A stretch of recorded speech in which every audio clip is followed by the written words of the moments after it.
पिछले कुछ दिनों से ईरान एक बार फिर से ग्लोबल सेंटर स्टेज पर आ चुका है। ईरान में एक बड़ी प्रोटेस्ट वेव शुरू हो चुकी है और इसकी शुरुआत इस बार किसी यूनिवर्सिटी कैंपस से नहीं हुई है और इस वजह से ये काफी डिफरेंट और खास बन चुकी है। ये कोई पॉलिटिकल रैली नहीं थी। इनफैक्ट इस पूरे प्रोटेस्ट की जो शुरुआत है वो छोटे-छोटे कमर्शियल डिस्ट्रिक्ट्स जो ईरान में मौजूद हैं वहां से हुई है। दुकानें बंद होनी शुरू हो गई, शटर्स गिरने शुरू हुए और फिर कुछ ही दिनों में ये जो आग थी, ये छोटे-छोटे जगहों से बढ़ करके पूरे ईरान में जा फैली। और ये कोई अचानक से उकसाई हुई भीड़ नहीं लगती और ना ही कोई ऐसी घटना हुई जिसके प्रोटेस्ट में ये गुस्सा निकल रहा था।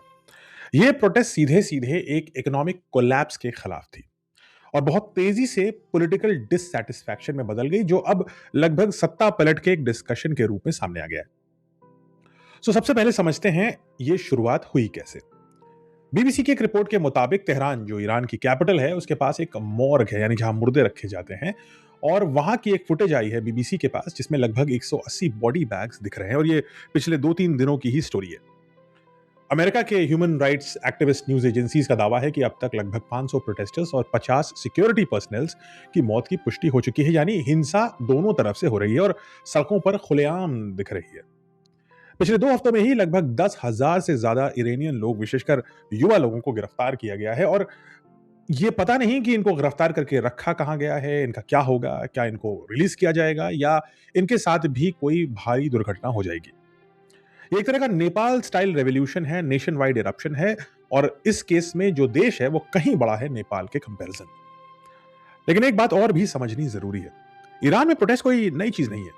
1979 में इस्लामिक रेवोल्यूशन हुआ जिसकी वजह से पूरी सत्ता पलट गई और जो शाह थे ईरान के, ईरान एक मोनार्क यानी राजा के अंडर था, उस पूरे सिस्टम को ही तब्दील दिया गया।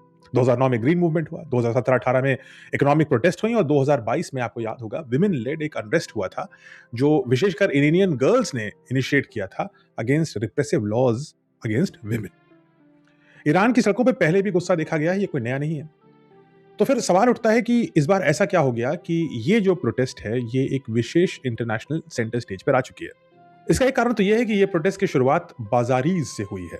बाजारी ईरान का परंपरागत ट्रेडिंग कम्युनिटी है और इंटरेस्टिंग बात यह है कि ईरान की पूरी सत्ता 2 पिलर्स पर टिकी है। पहला तो जो रिलीजियस लीडर्स हैं, यानी आयतुल्लाहज, मुल्लाज, ये सब जो लोग हैं, ये जो पूरा रिलीजियस इंफ्रास्ट्रक्चर है उस पर टिकी है। और जो दूसरा पिलर है वो है बाजारी। ये दोनों लोग मिलकर के पूरा का पूरा ईरान रन कर रहे हैं। रिलीजियस लीडर्स यानी जो मुल्लाज का एस्टैब्लिशमेंट है, जो आयतुल्लाहज का एस्टैब्लिशमेंट है एक तरफ, दूसरी तरफ बाजारीज यानी ट्रेडिशनल व्यापारी वर्ग जो इकोनॉमिक बैकबोन है।